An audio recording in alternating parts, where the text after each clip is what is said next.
If you enjoy our podcast, please like and subscribe and consider becoming a digital subscriber to the Albuquerque Journal to help us bring you more content like this. You can find this episode and all of our podcasts on the Albuquerque Journal website, abqjournal.com, as well as YouTube, iTunes, and Spotify. See the show notes for a discount code on a digital subscription. Thank you for supporting the Albuquerque Journal, New Mexico's leading news. Welcome to another episode of Rounding Up the Roundhouse, the Albuquerque Journal's podcast on New Mexico's legislative session. I'm Dan Boyd, joined today by my colleague John Miller, and we are covering the final days of the session here at the Roundhouse. The action has been really busy, a lot of bills moving. Everyone is getting short on sleep and coming down to the wire here. Jumping right into it, the Senate passed the budget bill yesterday. They made some changes to a version of the bill that the House had passed, including stripping out 1% pay raises for state workers and teachers. A lot of teachers unions and labor union folks are upset about that. Backers of the bill point out they're still making some changes about how insurance costs are covered by the state. The state is picking up a larger share, and that'll kind of be more impactful than the proposed raise would have been. I think we'll see as the bill now goes back to the House whether or not the House agrees with that approach, and certainly a lot of things still in limbo. But before I talk more about budget and tax stuff, John, I know you were at the Roundhouse until after midnight this morning, covering a gun bill that's drawn a lot of attention during this year's session. What can you tell listeners about that? Sure. Good morning, Dan. Yeah, it was a late night last night. So the House Judiciary Committee was hearing SB 17 along with a couple other bills, and they didn't start until 11:30 p.m. last night and didn't get over till around 1:45 a.m. So SB 17 is one of the ones that has been discussed a lot by the Journal and our partner newspapers around the state. It would impose a ban on certain semi-automatic weapons deemed AR weapons, including both rifles and pistols. That was something that was discussed last night that wasn't quite clear to some people, some committee members even.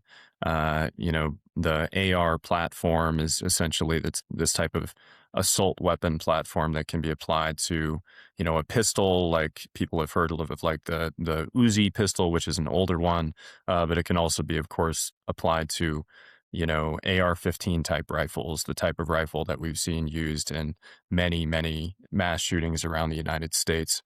But part of the discussion, I'd say most of the discussion last night centered around restrictions on gun dealers. And there are 9 amendments that are still in play for this bill.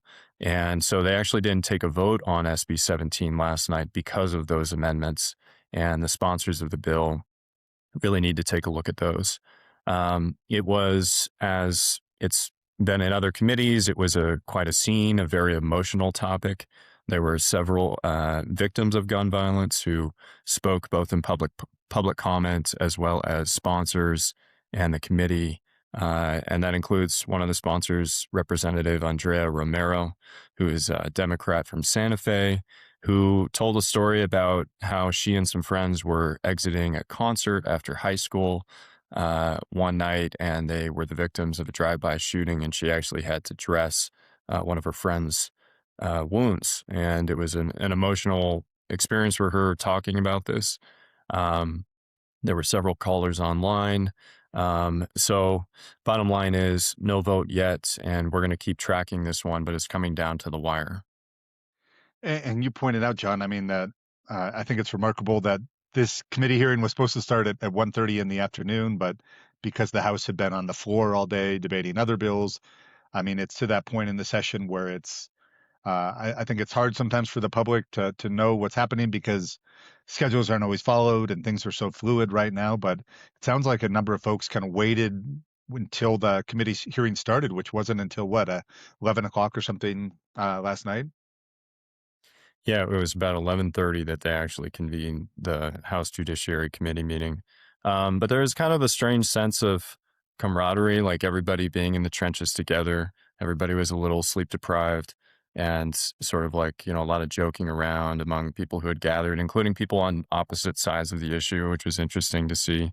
I was sitting there waiting for it to start, working on some other stories And this being, again, my first time in the Roundhouse, this is just really interesting to see how all this comes down to the wire sometimes, and sometimes bills don't make it through.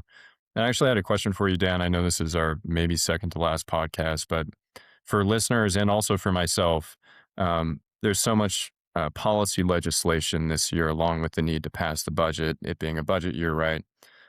What comes of legislation that dies? Does it become iterated upon for future sessions?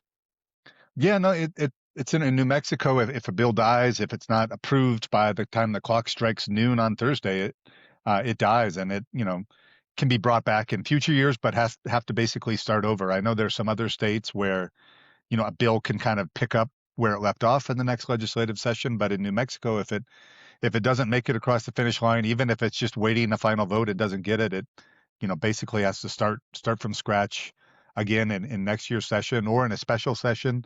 We are hearing a lot of talk about a possible special session, specifically on the issue of medical malpractice, which Governor Michelle Lujan Grisham has said it's a priority for her. And there's been a bill that's passed the House pretty decisively on Saturday. It's currently in the Senate Judiciary Committee. One of our colleagues, Oliver Udebrook, was there listening to that last night, and they're meeting on the bill again today, and certainly seem to have lots of amendments as well. So it's not clear whether that bill will emerge and win approval.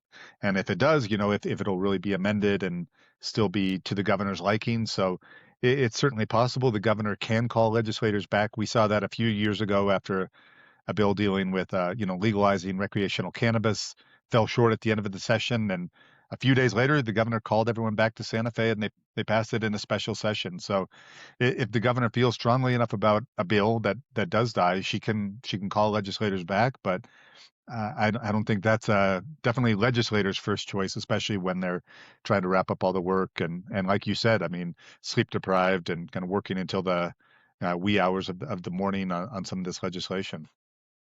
hmm So it is possible that some of these bills could be picked up potentially in a special session, which we talked about, I think, on our very first podcast this session.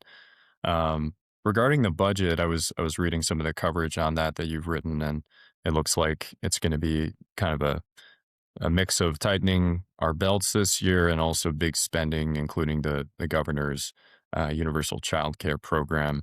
Uh, do you know sort of what the behind the scenes thing is behind that? Why we're sort of, it looks like there's a state revenue forecast that looks a little weaker.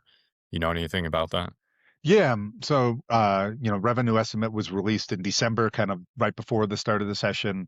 And it did show that, state revenue is still high, and still increasing. But we've been on this crazy kind of upward trajectory the last few years, due largely to oil production in southeast New Mexico. And that's kind of leveling off a little bit. So I think that has kind of clouded a little bit of this budget debate, and certainly the discussion about pay raises for state workers and teachers.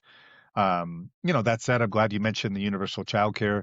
That was an issue coming into the session where legislators had expressed some misgivings over the governor's proposal to expand childcare assistance to all families in New Mexico, regardless of their income levels. And over the course of the session, there's been a lot of talks, and I think legislators have warmed to that idea. The budget that was passed yesterday by the Senate fully funds, the governor's request for universal childcare, but it does so by using a trust fund that was set up a few years ago, and that's really seen its value grow exponentially. So, at least to start off with, I think the thinking is this trust fund could be used to launch that program, and then in a matter of years to see how it's working, see how expensive it ultimately is, and whether any changes need to be made. But I think that's one area that I know, talking to the governor's office, that they feel positive about, and still reviewing the budget overall. But I think really feeling positive about the childcare funding that's in there. But this revenue situation, does affect a lot of bills at the Roundhouse that have any kind of economic impact. And I know you've written on a few tax proposals. I've written about a separate tax bill that's moving out, and I think that uncertainty over the kind of global economy and oil prices, and also with the federal government and kind of not knowing what might be coming down the pipe as far as federal budget changes, things like that, are affecting a lot of these discussions. So there is a tax bill the Senate passed that's going to the House now that would make some new tax breaks for affordable housing projects, actually for local news organizations, which could include the Albuquerque Journal and other outlets, and also for physicians, trying to kind of help some of these industries. That bill's moving forward, and I know there's been talk about kind of economic development, tax breaks as well for certain industries, and I think you had a story recently about some of those proposals as well. Yeah, over the weekend, we published a story I wrote about the state is really trying to revamp and modernize its R&D tax incentive structure because we have some new technologies, new kind of groundbreaking. Some people are calling them frontier industries, including fusion energy and quantum computing. Fusion energy is touted as potentially the holy grail of renewable energy. Really, really exciting stuff. Quantum computing, unlike the computers you and I, Dan, are recording this podcast on, can complete calculations many, many, many times faster. So really exciting, along with AI. Obviously, that comes along with concerns about big developments of rural areas, resource management, but there are several $100 million in tax breaks that would go toward these new technologies. Fusion energy uses new devices that really haven't been seen before. And the big difference here with investment by companies like Pacific Fusion, which committed to building a new research and manufacturing site in Albuquerque last year, has invested $1 billion in the state, is that unlike, Sandia or Los Alamos that have long time kept the state at the vanguard of research in these fields, we're seeing the state really attempt to attract companies that could commercialize these industries for the state, which could generate billions of dollars in revenue, generate thousands of jobs from new construction for these facilities, staffing these facilities. So it's really exciting stuff. Both of these technologies, along with, again, AI, are things that not that long ago were still the stuff of science fiction. Well, I'm glad that you're tracking all of that. It does sound like important stuff, and highly complicated stuff as well. But it seems like there is an effort to have the state kind of on the cutting edge, on the forefront on some of this. Um, I think you earned your legislative badge by staying after midnight last night. So I know I'm relying on this point coffee and allergy medicine to try to get through the final days of the session. One other piece of legislation I would point out for folks just to kind of keep an eye on. The idea of paying legislators a salary is a constitutional amendment that would require voter approval. It's fallen short in recent years, but this year it passed the House. It passed its only Senate committee yesterday. It could be headed to the Senate floor now, so it'll be interesting to see if they take that up. And if they do approve it without amendments, it would go to voters in November. So I think that's one that we could be following up more on. But Hmm. interestingly, sponsored in the House by Representative Cristina Parajon, who's one Hmm. of two legislators who's under age 30. So make me feel a little bit old, but Yeah, the it's been Gen it. Z coalition.